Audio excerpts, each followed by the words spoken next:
So it looks like Disney may be faking some reviews because Marvel's, it is taking a beating right now. And to make this very clear, this is not conspiracy to say, yeah, Disney and other companies, they do this. No, they got busted. They were called out, hiring PR firms to manipulate those scores. I mean, you tell me. I mean, when you look at these scores here, you get a couple of 3 out of 5s, but then look at this. I mean, look at the flood of perfect scores that come in. I mean, this stuff, this doesn't look like reality. What it looks like is a PR push for a movie that is failing and failing badly. And what's hilarious is that even the critics, they are having trouble giving this thing certified fresh appeal. I mean, listen to some of these here.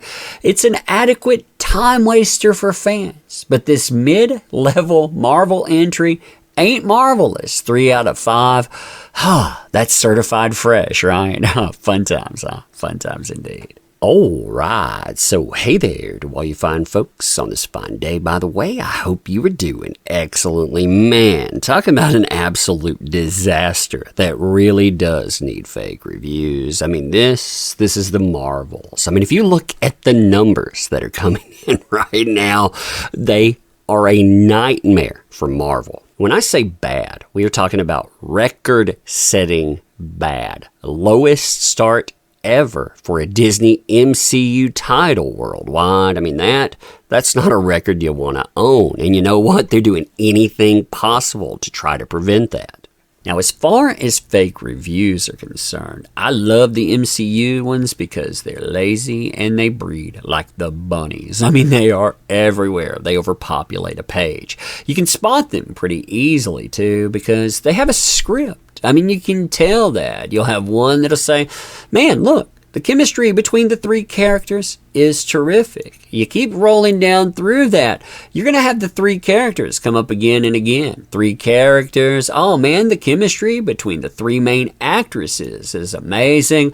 Humor. Oh, it's so funny. Again, you have that over and over. Oh, great dialogue. Oh, it's such funny one-liners, and then they go too far sometimes, and they think things like, man, this is one of the best films of this phase of the MCU. Yeah, that's like saying, my trash fire over here, that one's the best. You know why? Because this trash fire, it burns brighter. See, something that is really noticeable here is how many of these 4- and 5-star accounts have never reviewed anything else at all. I mean, notice here's one, 4 out of 5. Oh, wait, here's yet another that's a 5 out of 5. And here is another that is rated a perfect score that has never scored anything else at all. In fact, out of 100 accounts that I checked that were 5 out of 5, 92% of them had never reviewed anything else. That seems really suspicious, doesn't it? And then you get to the critics. And the critics, oh man, I love looking at critics sometimes. Why? Because some of them, they go by the scorecard. Man, chemistry of the core 3. But beyond that, you have people that are shilling this. They are giving it the least possible effort, the least possible score they can do, but they're like, yeah, certified fresh. Hey man, can you cut us a check for this? And I mean, read some of these. They are terrible. Breezily enjoyable, but not entirely satisfying. Man, 3 out of 5. Again, what could you pass with a 60%? I guess Rotten Tomatoes, you can do that, right?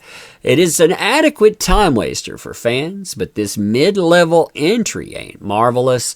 Then my favorite of these, I mean, I absolutely love this one. Check this one out here. The audience is so tired of so much history and has lowered their expectations so much that the Marvels, in its bare minimum approach, works perfectly in this phase of the franchise. So they're telling you, yeah, this has been garbage. People are getting tired of it. You don't really try, so you know what? The Marvels. It fits in perfectly. Certified fresh. Now, all of this is happening at the worst time possible for faking reviews. Why? Well, when you look at certain reports out there, yeah, they've been talking about how executives, they've created troll accounts, they target critics of movies and television shows, they weaponize identity politics, and beyond that, yeah, bot farms, fake reviews, and more. In fact, Gina Carano took to Twitter and put companies like Disney on blast earlier this month, talking about bot armies and more. And I mean, check this out here. Quote, 2016, Bob Iger said Disney was basically inches away from buying Twitter, but pulled out of the deal at the last minute, saying they did a little more research and said this about Twitter users. Quote, we, at that point, estimated with some of Twitter's help that a substantial portion, not majority, were not real. I mean, think about that. You have the guy in charge of Disney saying, hey, look at all these fake accounts. A substantial portion of Twitter users, they're not real people. Now, what do you think the substantial portion of fake users grew to from 2016 to before Elon Musk took over X Twitter in 2022? How big did the bot armies get? Who were the bot armies created by? And to do what? Why buy Twitter and deal with that headache when you can create bot armies of bots and control the narrative for much, much less money and energy?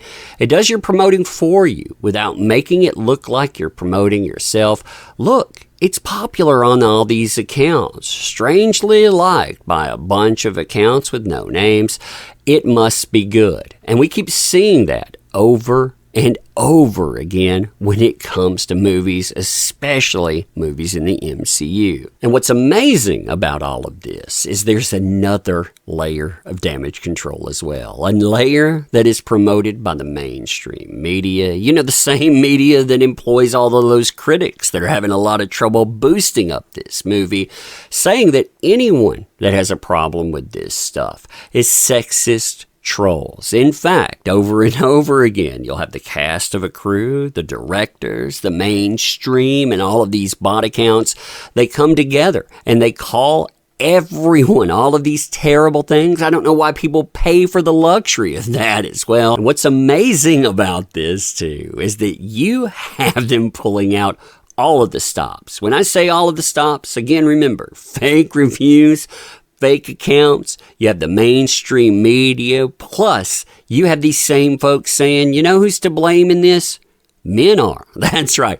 Men are to blame for this failure, not Disney. Not a mainstream media that has done this, denigrating consumers again and again. No, somehow, in some way, it lands squarely on the consumer. And none of this is working. It's not 2019 anymore. People have had enough. And it's amazing. I mean, despite all the fake reviews, all of the review bombing from their side of this, yeah, it doesn't work anymore. Worst opening ever.